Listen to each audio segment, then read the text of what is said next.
Bob blwyddyn, ar brynhawn Gwener y Groglith, mae Cyngor Eglwysi Cymraeg Caerdydd yn cynnal gwasanaeth ar y cyd yn Eglwys Dewi Sant. Oherwydd y cyfyngiadau, nid oedd modd cynnal y gwasanaeth mewn adeilad eleni eto, ond penderfynon ni fwrw ymlaen a'i gynnal dros Zoom.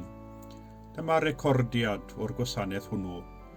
Dyma'r tro cyntaf i ni gynnal gwasanaeth dros Zoom, ac roedd yn braf cael dod ynghyd yn rhithiol o amgylch y groes, a chyd addoli fel eglwysi'r brifddinas a thystio ein ffydd yn ein harglwydd groeshoeliedig ac atgyfodedig. Y parchedig Dr. Alun Tudur, Gweinidog Ebenezer sy'n pregethu, gydag aelodau o wahanol gapeli ac eglwysi Cymraeg y ddinas yn cymryd rhan.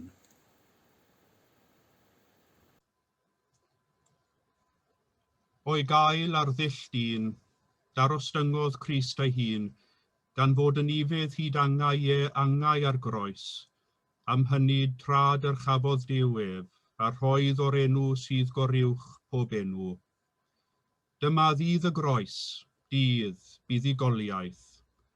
Do, carodd Duw y byd gymaint nes iddo rhoi ei unig fab, mwyn i bob un sy'n credu ynddo ef, beidio mynd i ddistryw, ond cael bywyd tragwyddol. A ddolwn di o Grist, a bendithiwn di, am i ti trwy dy groes sanctaidd brynu'r byd. Trwy aberthu dy fywyd ar y groes, fe ryddheuais dy bobl, at y ti y dibyniwn i'n hachub a'n cynorthwyo. Gweddiwn, holl alluog dad, edrych yn drigarog ar dy deulu yma, y bu Iesu Grist ein harglwydd yn barod i gael ei fradychu ei fwyn, a'i draddodi ddwylo pechaduriaid a dioddef angau ar y groes. Gofynnwn hyn ei fwyn ef sy'n nawr yn byw mewn gogoniant gyda thi ar ysbryd glân, yn un Duw, dros byth. Amen. Dyma ddydd y groes, dyma ddydd buddugoliaeth.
grym dy cariad byr yn torri galon galed wrth gofio am dygyr.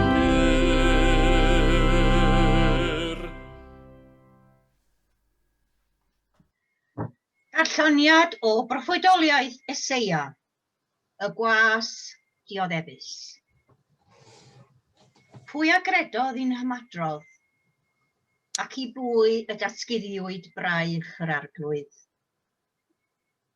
Canis a dif o'i flaen fel blagurin, ac fel gwreiddyn o dir sych.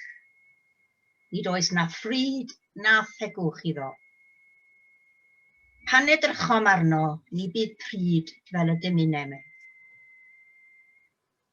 Dirmigedig yw a diystyraf o'r gwir. Gŵr gofidus a chynefin a dolir. Ac yr oedd un megis yn cuddio ein hwynebau oddi wrtho. Dirmigedig oedd, ac ni wnaethom gyfrif ohono. Diau efe a gymerth ein gwendid ni, ac a ddig ein doliriau. Eto, ni ai cyfrifasom wedi ei ddeuddu, ei daro gan Dduw, a'i gystuddio. Ond efe arhollwyd am ein camweddau ni, efe addrylliwyd am ein hanwireddau ni. Cosbedigaeth ein heddwch ni oedd arno ef, a thrwy ei gleisiau ef, yr iachawyd ni.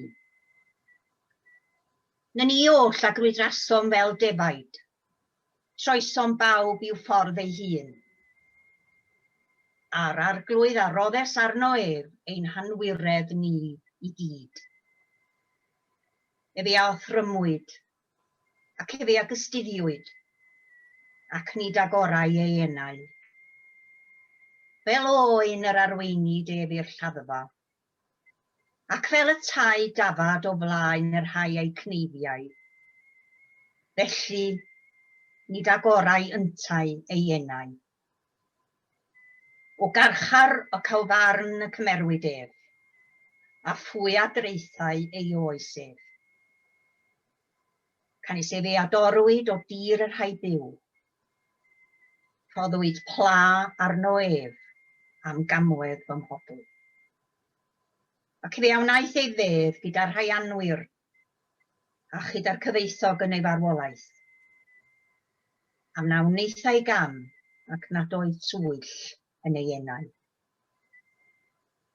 Eithir yr arglwydd a fynnau ei ddryllio ef. Efe ei clwyfodd. Pan osodo efe ei enaid yn aber dros bechod. Efe a wel ei had. Efe a estyn ei ddyddiau. Ac ewyllus yr arglwydd a lwydda yn ei law ef. O lafur ei enaid y gwel ac y diwellir. Yn was cyfiawn a gyfiawnhal awer trwy ei wybodaeth. Canis efe a ddwg ei hanwireddau hwynt. Am hynny, yr hannaf iddo ran gyda llawer. Ac fe a ran ar ysbail gyda'r cedyrn. Am iddo dywallt ei enaid i farwolaeth. Ac efe a gyfriwyd gyda'r troseddwyr. Ac efe a ddig bechodau llaweroedd. Ac a'i reolodd dros y troseddwyr.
Alban gwelent am gwatwarent ac am igament hefyd, ysgwydau pennau yn drahu, ach wedi hynny dwedyd.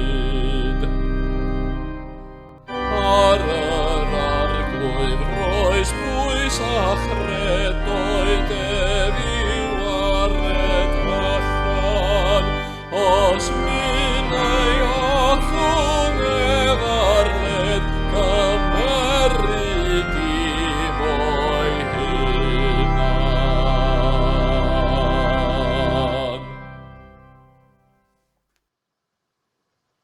Darlleniad o ddegfed bennod y llythyr at yr Hebreaid. Dyma'r cyfamod a wnaf â hwy, ar ôl y dyddiau hynny, medd yr arglwydd. Rhodd fy nghyfreithiau yn eu calon, ac ysgrifennaf hwy ar ei meddwl. Y mae'n ychwanegu, a'i pechodau a'i drw gweithredoedd, ni chofiaf mohonynt byth mwy.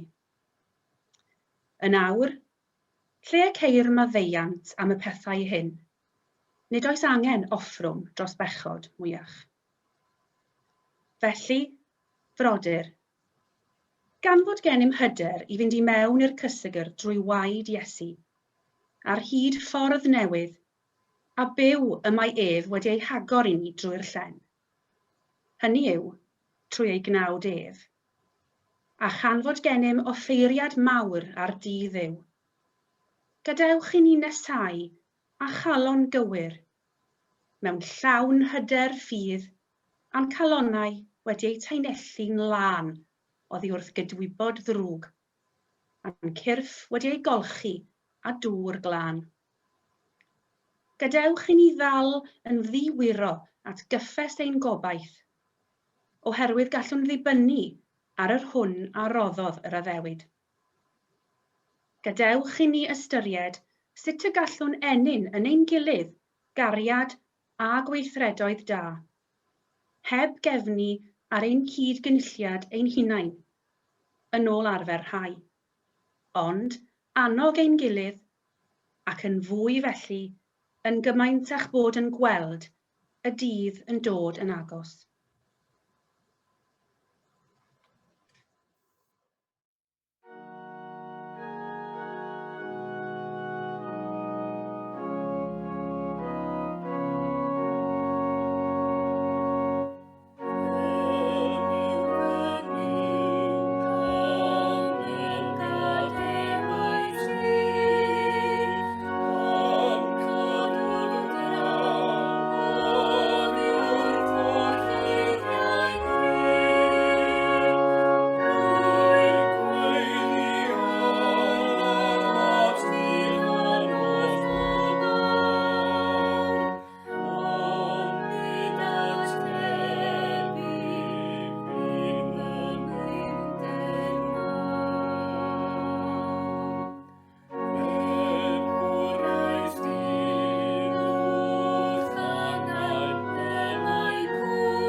Darlleniad o'r Efengyl yn ôl Sant Mathew.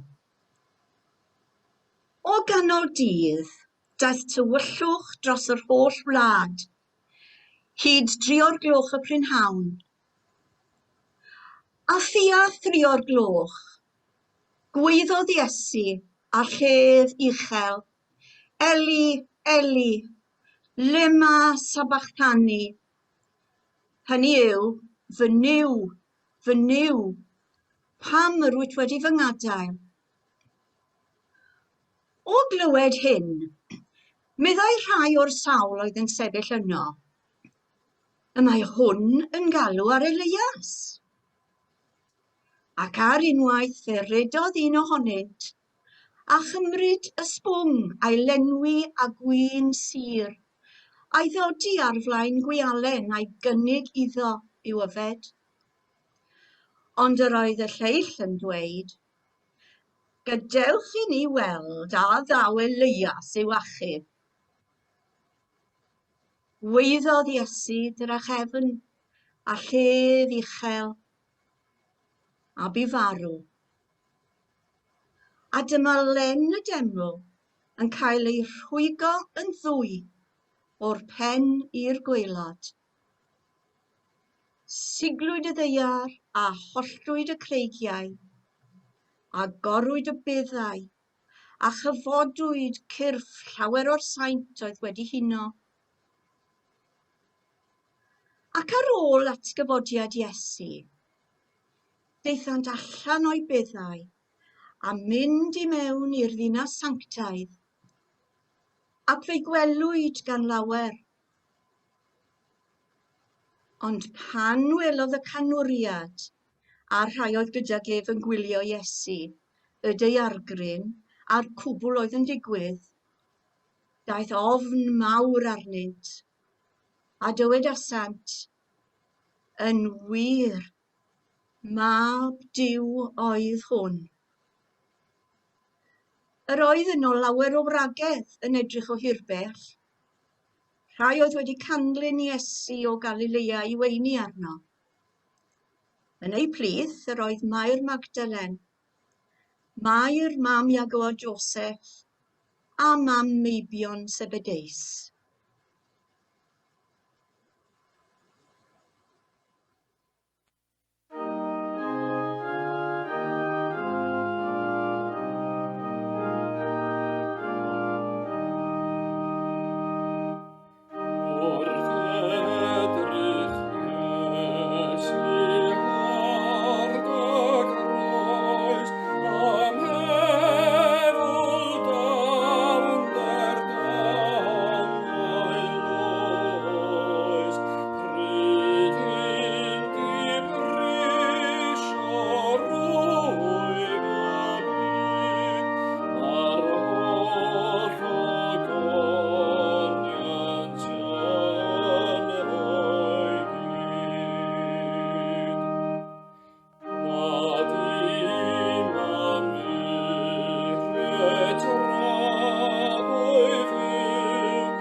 Gai ddiolch am y gwahoddiad gan y Cyngor Eglwysi ddod i agor y gair hefo chi heddiw yma. Ac wrth wneud hynny, gai gyfarch un o'n cydweinidogion, y parchedig Denzil John, ar ei ymddeoliad yn ystod y misoedd dwytha. Ddoe, o'n i'n dathlu 6 mlynedd ar 20 yng Nghaerdydd yn Ebenezer. A drwy'r holl flynyddoedd, yn frawd ac yn ffrind ac yn gomidian ac yn gefnogaeth dwi wedi cael cwmni Denzil. A dwi'n siŵr y bysa ni gyd fel arweinyddion a gweinidogion yn licio diolch iddo fo am ei wasanaeth yn y cyfnod hwnnw ac am y profiadau da ni wedi cael yn ei gwmni ac am ei gefnogaeth mawr i'r Cyngor Eglwysi drwy'r holl flynyddoedd. Dwi'n hyd yn gwybod os di o yma y funud yma, ond os ydi o, diolch Denzil. Os nad ydi o, gai ofyn i bobl y Tabernacl i ddeud wrtho fo bod ni fel cyd-Gristnogion yng Nghaerdydd wirioneddol yn gwerthfawrogi weinidogaeth a'i arweiniad yn Eglwys y Tabernacl dros y blynyddoedd. Rwan, i mi, mae Dydd Gwener y Groglith yn rhyw ddiwrnod lle dwi'n teimlo'n chwythig, lle dwi ddim yn teimlo yn siŵr beth dwi fod i feddwl na'i deimlo. Oherwydd yr elfennau a dwi'n siŵr bod chi rhai o'na chi'n teimlo'r un fath, o'r tristwch a'r dwyster dirdynol sydd yn perthyn i'r diwrnod yma, oherwydd croesoeliad erchyll yr arglwydd Iesu Grist, oherwydd bod hynny wedi digwydd drostan ni, dros ddynoliaeth a drostan ni fel unigolion. Dyn cyfiawn perffaith yn cael ei gamdrin, i chwipio, i wawdio, i hoelio i farw ar groesbren fel troseddwr. A cynta yn berffaith ac yn ddi-euog. A mae'n sefyllfa uchrydus a chiaidd mewn llawer ystyr. A dwi yn un sydd yn cael anhawster i wybod yn union beth i feddwl a pa emosiynau yw meithrin a'i dal ar y dydd yma. Oherwydd mewn gwirionedd, da ni ddim yn gallu delio a chymryd y groes heb gynnwys hefyd yr atgyfodiad. Maen nhw fel ceffyl a throl, ond da chi ddim yn gallu i gwahanu nhw oddi wrth i gilydd. Oherwydd mae edrych ar y groes yn unig heb yr atgyfodiad, fel gwylio hanner ffilm, fel darllen cychwyn llyfr, fel cael hanner ffeithiau ar bwnc mawr, fel pobi torth heb y burym, fel pobi cacen heb y blawd. A da ni'n gadael rhywbeth holl bwysig allan os da ni'n ystyried Dydd Gwener y Groglith a'r groes, heb gynnwys yr atgyfodiad hefyd. Y groes a'r atgyfodiad, un ydyn nhw ynde. Mae'r naill yn taflu golini ar y llall, a'r naill yn helpu ni ddeall ystyr y llall, a'r gwir ydy na fydda'r groes yn llawn ystyr heb yr atgyfodiad, ac ni fydda'r atgyfodiad yn llawn ystyr heb y groes ar Ddydd Gwener y Groglith. Ond gyda'i gilydd, maen nhw'n gwbl syfrdanol, yn fynegiant tragwyddol o gariad a gras Duw, ac yn sylfaen gobaith ac achubiaeth i ddynoliaeth. Ac i ni fel rhai sydd yn credu'n yr Iesu, yn sail i'n ffydd ac i'n gobaith ac i'n bywyd. Rwan ta, i gael cyfeiriad bach i'r sylwadau, dwi wedi dewis yr adnod yma, i hoelio'ch meddyliau chi. Dwi'n darllen yn gyntaf o Beibl William Morgan, welwch chi pam yn y munud. Canis ni ddaeth mab y dyn i'w wasanaethu, ond i wasanaethu, ac i roi ei einioes yn bridwerth dros lawer. Marc 10, 40 a 5. Ac yna mae Beibl.net yn fwy esboniadol. Fel hyn mae o'n dweud y Beibl.net. Wnes i ddim disgwyl i bobl eraill fy gwasanaethu i, mai fi ydy mab y dyn. Des I fel gwas I aberthu fy mywyd mwyn talu'r pris I ryddhau llawer o bobl. Yr elfen yma yn natur Duw yn yr arglwydd Iesu o wasanaethu, yr addfwynder grymus sydd yn allweddol i'n ffydd ni ac i'r digwyddiadau y mywyd yr arglwydd Iesu Grist. A dwi'n cydio wrth y cymal ac I roi ei einioes yn bridwerth dros lawer. Dau beth yn y fan yma, bridwerth ac aberth. Mae deheuwyr yn deud y gair bryd yn dydi. Mae hwnna'n bryd. Am rhywbeth bryd fysa ni'n ei ddeud. Mae'n hen air Cymraeg y gair pryd yma. Rhywbeth sydd yn werthfawr, rhywbeth sydd yn ddrud. A gwerth drud ydi ystyr pridwerth, ond wrth gwrs, da ni'n gallu gyfieithu fo'n Saesneg fel ransom. Ac yn y fan yma, mae o'n cyfeirio at y tal oedd yn cael ei roi mwyn prynu rhyddid I geithwas oedd yn eiddo I berson arall. Oedd yr hen fyd yn gyfarwydd a hyn, mi oedd yr Iddewon yn gyfarwydd iawn ar syniad o gaethiwed a bod yn gaethweision. Oherwydd mae Duw yn yr Hen Testament yn atgoffa'r Iddewon yn gyson gan ddeud, dyma I chi be mae ddeud yn Leviticus, fi ydy'r arglwydd eich Duw chi. Fi wnaeth eich achub chi o'r aifft mwyn I chi beidio a bod yn gaethweision iddyn nhw. A dyna oedd sylfaen dathliadau'r pas ganddyn nhw de.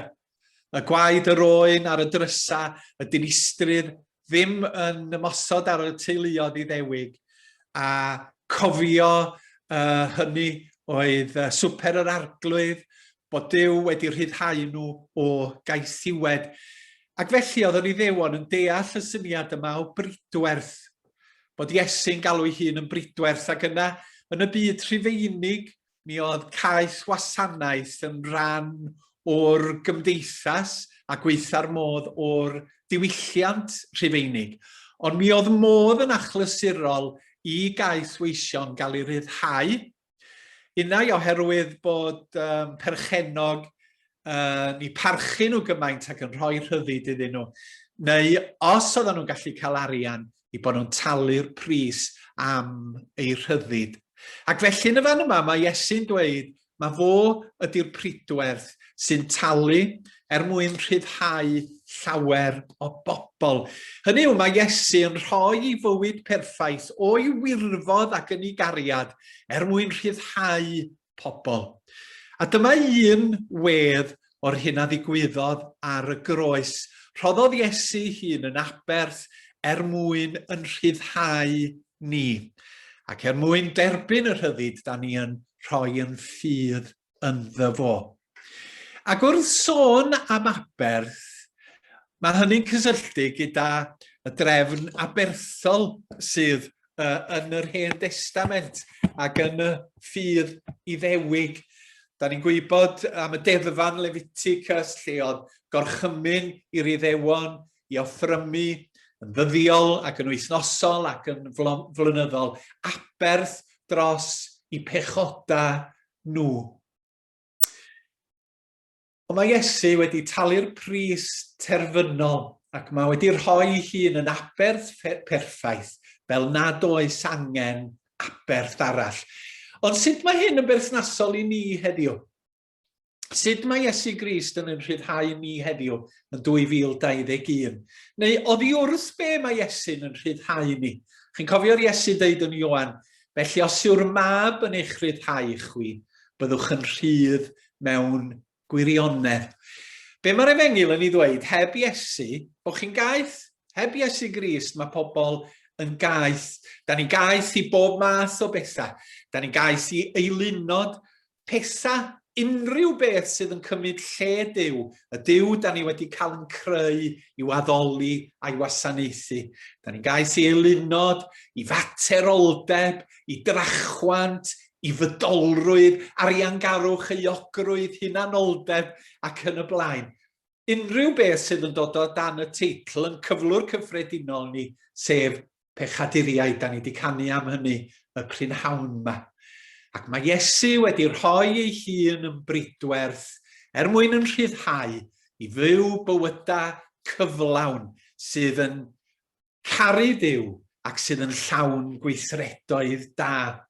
A mae hwnna'n bwysig yn dydi, mae Iesu'n yn rhyddhau ni oddi wrth, a mae Iesu'n yn rhyddhau ni i garu, i wasanaethu, yn rhyddhau ni fod yn garedig ac yn feddylgar ac yn hael, yn rhyddhau ni ddod â thegwch a chyfiawnder, yn rhyddhau ni ddod â phrydferthwch a harddwch a goddefgarwch i'n byd ac i'n cymdeithas.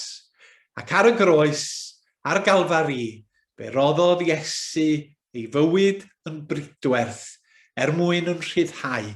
Pam? Am bod Duw yn caru ni yn aruthrol. A thrwy hyn mae Duw yn siarad hefo ni. Drwy dydd Gwener y Groglith a Sul y Pasg, mae o'n siarad ac yn cyhoeddi wrth y gymdeithas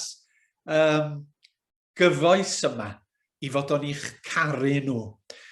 Oherwydd, yn yn hoes ni, mae pobl yn hyderus yn anffyddiaeth ac yn arddel anghrediniaeth efo sêl efengylaidd. Ond da ni'n gwybod o dan yr wyneb, fel erioed, mae'n ansicrwydd mawr, digalondid a phwysol, anghyfiawnder, creulon, diffyg ystyr llawn tristwch. Dwi'n mynd dyfynnu y teledyn aml iawn yn fy mhregethau, ond o'r X-Files, mi ddywedodd, ydych chi'n cofio rach bod chi ddigon hen i gofio'r gyfres X-File, ond fe ddywedodd Chris Carter, crewr y gyfres honno un tro, I am a non-religious person in search of a religious experience. A dyna dwi'n credu di hanes llawer o bobl heddiw. Maen nhw'n dyheu yn eu calona am fendith a dedwyddwch a boddhad a phrofiadau ysbrydol. Ond hynny yn ei anghrediniaeth a hynny yn ei diffyg ffydd. A be mae'r Efengyl yn ei ddweud wrtha ni ydy dydy o ddim yn bosib oherwydd bod ni wedi'n creu i fyw mewn perthynas, fyw hefo Duw. A mae'r newyddion da yn Iesu yn caniatáu i hyn ddigwydd. Ac felly, da ni'n gweddio Pasg yma y bydd y newyddion da am Iesu a chariad Duw a'i aberth yn mynd ar led ac y bydd calonau pobl yn cael eu cipio gan y cariad rhyfeddol yma ac y byddan nhw'n derbyn cyflawnder yn yr Iesu. Gorffen efo stori bach. Ar ddydd Sul 16 o Awst 1987, fe fu damwain awyren erchyll yn yr Unol Daleithiau. Ac fe gafodd ehediad 225 North West Airline ddamwain enfawr. Ac fe fu farw 155 o bobl. Fedrwch chi googlo i weld yr hanes trist yma. A dim ond un person oroesodd y ddamwain. A'r person hwnnw oedd plentyn bach 4 blwydd oed o'r enw Cecilia. Pan welodd y gwasanaethau brys Cecilia, doedden nhw ddim yn credu i bod hi wedi teithio ar yr awyren, oherwydd bod ei chyflwr i mor dda ac oherwydd fod pawb arall ar yr awyren wedi ei lladd. Ac mi oedden nhw'n tybio i bod hi yn un o'r ceir ar y ffordd, y draffodd, lle oedd yr awyren wedi crasio. Ond wrth edrych ar gofrestr taith yr awyren, dyma nhw'n sylwi bod enw Cecilia ar y gofrestr. Ond yr hyn oedd wedi digwydd a'r ffordd yr oedd Cecilia wedi goroesi, oedd pan ddechreuodd yr awyren syrthio, dyma'i mam hi oedd yn ista nesaf ati'n agor i gwregys diogelwch, Polad enw'r fam, a dyma'i'n mynd a phenlinio o flaen i merch. A dyma'i'n cofleidio i merch yn ei breichia a'i dal hi yn dyn, gan wrthod gollwn y plentyn bach. Do'na ddim byd yn gallu gwahanu'r ferch oddi wrth gariad I mam. Dim damwain na thrallod, dim cwymp difrifol, na'r fflamau fydd sgil y ddamwain. Dim uchder na dyfnder bywyd na marwolaeth. A dyma ddarlun bach o gariad yr arglwydd tuag ata ni. Gadawodd I ogoniant yn y nefoedd, fe ddaeth atom a'r hoddodd ei unioes yn bridwerth dros lawer, mwyn yn cadw anhachub ni. Rhad faddeuant, gwawria bellach, gwna garcharo'r caeth yn rhydd, bu'n ymdreiglo mewn tywyllwch, nawr I weled golau'r dydd. Mwyn ei enw. Amen.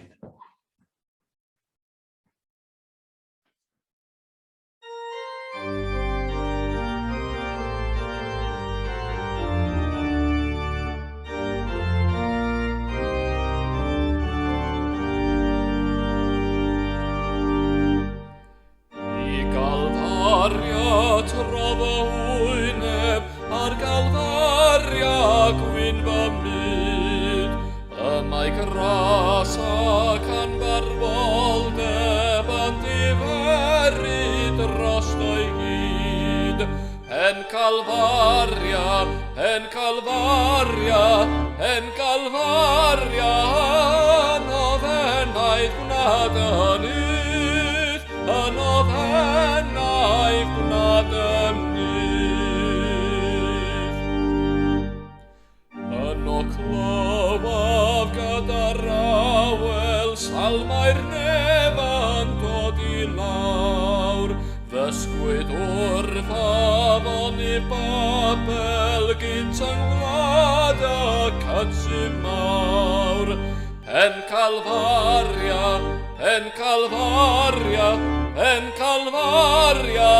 gydia'r ddaiar wrth yn hef, gydia'r ddaiar wrth yn hef.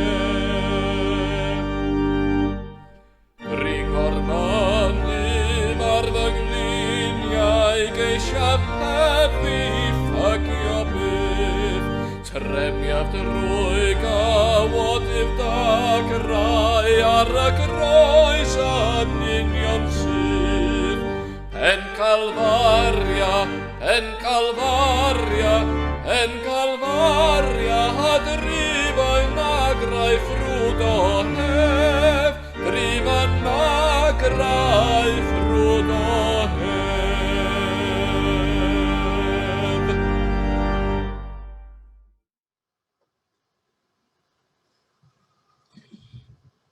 Ac felly, at roed y groes, dygwn ein gweddiau, un tad nefol. O llalluog a beth fywiol ddiw, casglodd dy fab Iesu Grist bobl iddo ef ei hun, a'i sancteiddio a'i waed. Gweddiwn dros yr eglwys.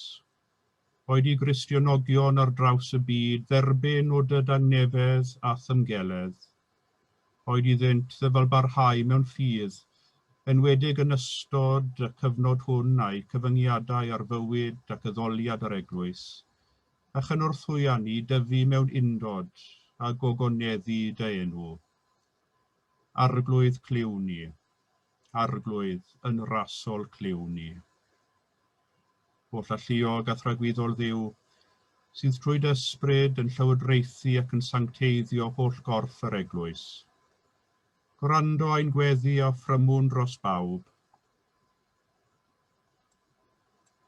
Lleig ac ordeiniedig, sy'n gwasanaethu yn dy enw, y byddont a hwythau'n gyfrannog o'r hodd dy ras, yn llwyr ymrwymo i'w galwedigaeth, ac yn dy wasanaethu di mewn sancteiddrwydd a gwirionedd.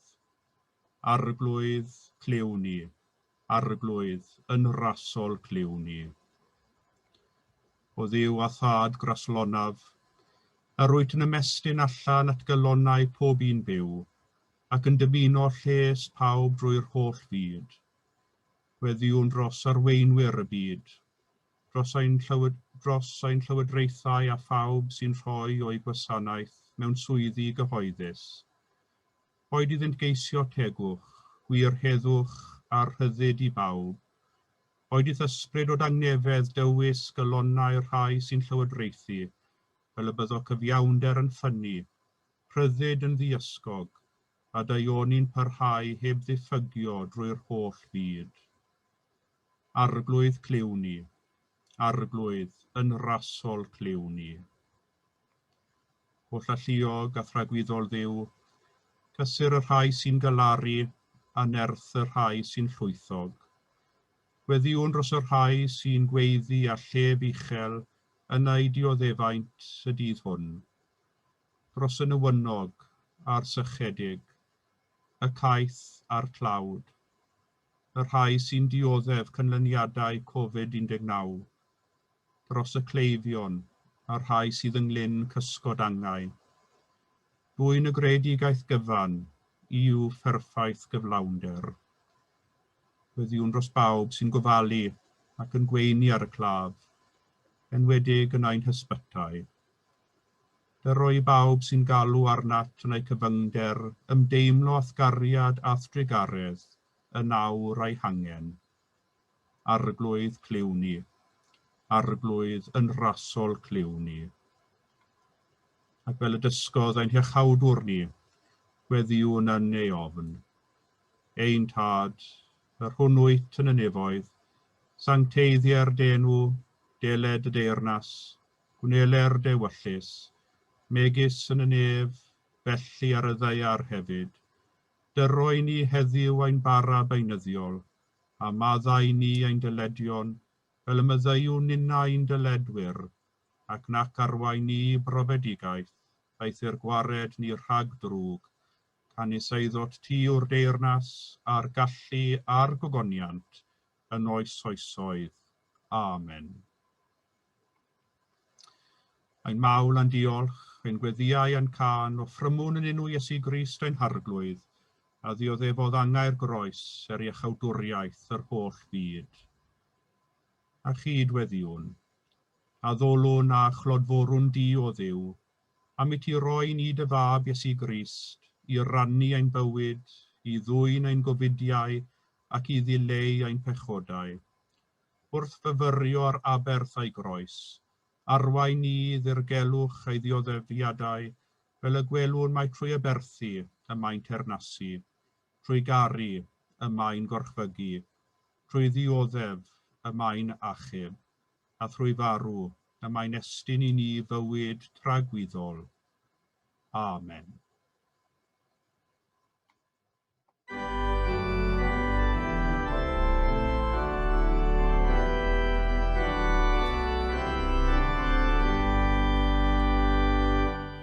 Rywch leferydd gras a chariad o galfarian seinio sydd, wel cedyrn greigiau'n hollti, ail y twyllu ganol dydd. Me orffenwyd, dwys folewai'r gaedwad mawr.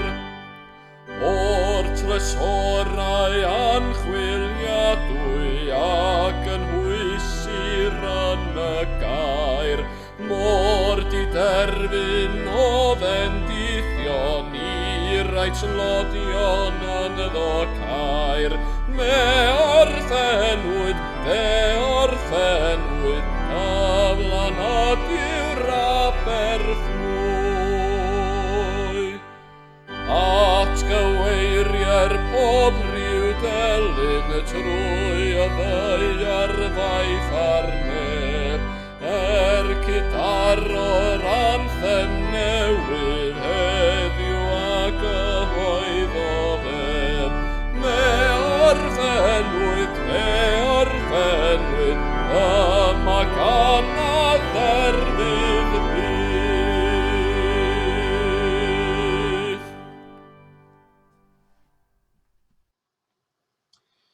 I'r hwn sydd yn ein caru ni ac yn rhyddhawdd ni oddi wrth ein pechodau a'i waed ac yn gwnaeth yn urdd frenhinol yn offeiriaid i Dduw a'i Dad, iddo ef y bwrgogoniant a'r gallu yn oes oesoedd. Amen.